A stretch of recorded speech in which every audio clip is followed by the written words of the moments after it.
மேகலா என்னப்பா சந்தோஷமா இருக்கிற? ஆமாமா, வருமானம் அதிகமாட்டு இருக்குது. ரொம்ப அதிகம். டெய்லர்ல தனியா வருது, யூடியூப்ல தனியா வருது. எவ்வளவு சம்பாதிப்ப? ஒரு நாளைக்கு 10,000 20,000 சம்பாதிப்பியா?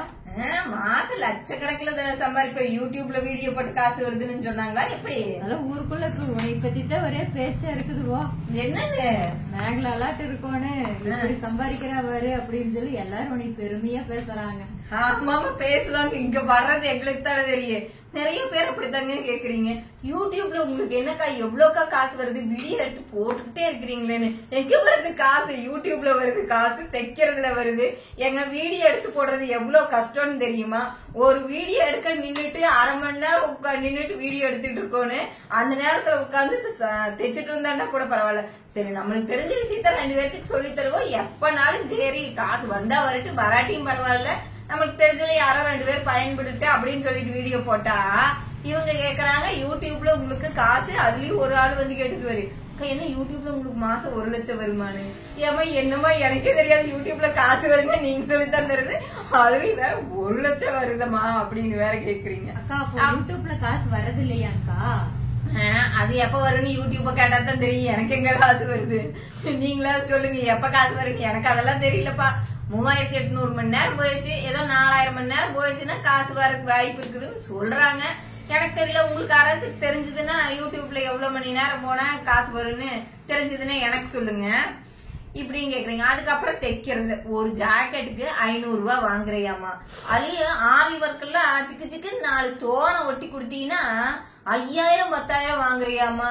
நாங்கள கல்யாண செலவு பண்றதை விட நீ ஜாக்கெட் தைக்கிற காசு அந்த காலத்துல நான் கல்யாணமே பண்ணிடுவேன் வேற எங்க ஊருக்கு போனோம்னா ஆத்தாலாம் பேசுறாங்க. இதையெல்லாம் என்ன சொல்றது? ஒரு டெய்லர் வந்து கடைக்கு வேலைக்கு வந்தாருன்னா அவருக்கு கட்டிங்க்கு ஸ்டிச்சிங் தனியா காசு கொடுக்கணும். அதுவே வாங்குறத பாத்தீங்கன்னா ஏகப்பட்ட காசு இப்பெல்லாம் டெய்லர்ஸ் கேட்க ஆரம்பிச்சிட்டாங்க.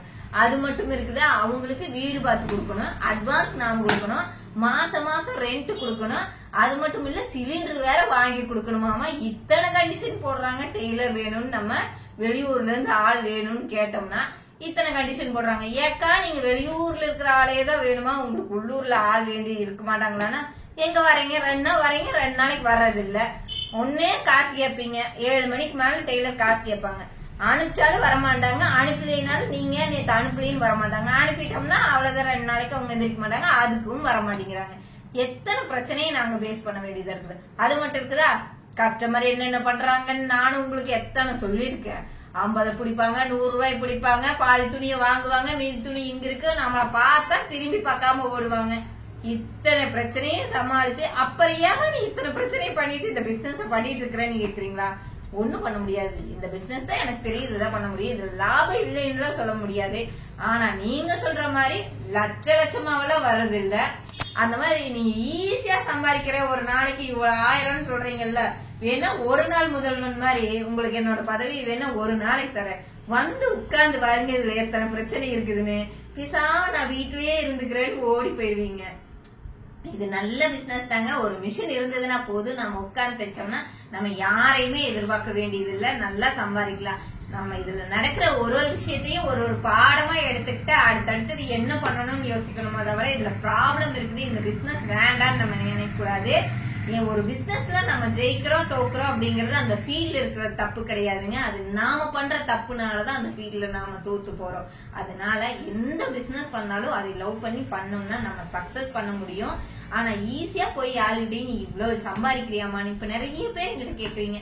பிளவுஸ்ல இவ்வளவு சம்பாதிக்கிறீங்க, பத்தாததுக்கு யூடியூப்ல காசு வருது, இன்ஸ்டாகிராம்ல வீடியோ போடுறீங்களா, அதுல இவ்வளவு ஃபாலோவர்ஸ் வச்சிருக்கீங்களா, அதுல காசு வருதுங்கிறாங்க. எதுல காசு வருதுன்னு எனக்கு தெரியல. ஆனா என் பேங்க் டீடைல்ஸ் உங்களுக்கு எப்படி தெரியுதுன்னு தெரியல. சனிக்கிழமைக்கு சம்பளம் போட காசு இருக்க மாட்டேங்குது, யாராவது இருந்தா கூட அனுப்பிச்சு விடுங்கன்னு தான் சொல்ல மாட்டேங்குது. அந்த லெவல்ல தான் அப்பப்போ ஓடிக்கிட்டு இருக்குது. ஆனா நீங்க சொல்றீங்க என்னோட பேங்க் டீடைல் ஃபுல்லா சொல்றாங்க. என்ன பண்றதுன்னு அவளுக்கு தெரியலன்னு வச்சுக்கோங்க. அதனால ஈஸியா போய் நீ ஈஸியா சம்பாதிக்கிறேன்னு கேட்காதீங்க. எல்லா வேலையும் கஷ்டம் தாங்க. ஆனா நமக்கு பிடிச்சி செய்யறதுனால அதுல இருக்கிற கஷ்டம் தெரியறது இல்ல. Thank you friends.